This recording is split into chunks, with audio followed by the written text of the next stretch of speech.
In this video, we are going to see how to search for text in a SQL Server store procedure. First of all, of course, you need to connect to your database. We are going to use SQL scripts to do that, so you need to create a new script. And I'm going to open a file where I have some queries. We're going to see three options. The first option is to use the information schema routines system view and the three columns, schema, name, and definition. Using these three columns, you can select all the stored procedure in your database like this.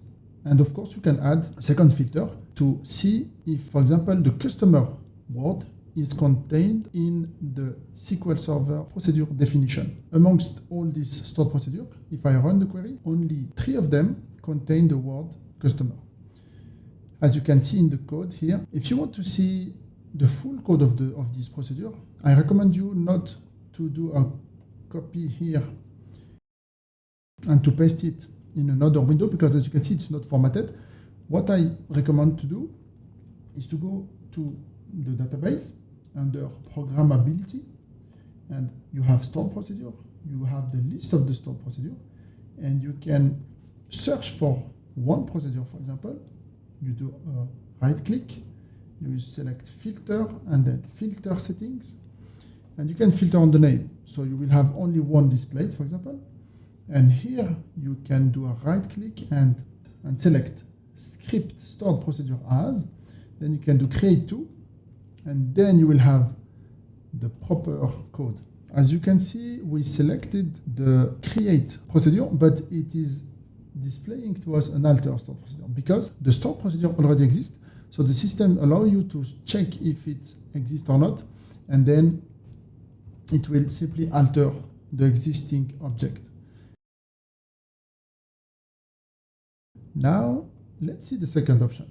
Using this time the sys.sql modules system view, and it is using also a filter on the name of the procedure. It is displaying only the data for one procedure. So you can use it to filter your search on definition on one unique stored procedure.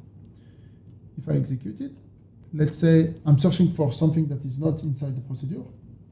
Let's say A, B, C, D. If you execute it, of course, it's not there. So you can easily double check if one procedure has a specific word inside it. Now, let's move to option 3. So the option 3 adds something very interesting. It allows you to count how many times the word you are searching for is present in the code of the procedure. As you can see, it lists the 4 stored procedures that have the word insert inside. You just need to be careful with this because it is not specifically active code or used code. It can be inside a comment. So you need to double check later one by one the procedure to be sure that you have the proper code you want to check. For example, let's say you want to implement a try-catch block in all your insert procedure. You would use a code like that to do an audit and then to implement your try-catch management of the errors. And then you will redo the same query, and then you will do another query to double check that you have the same amount of procedure with insert and the same amount of procedures with try-catch blocks. That's it for this quick video. That's it for this short video. If you enjoy the content of the channel, just subscribe and hit the like button. It helps us move forward. Thank you.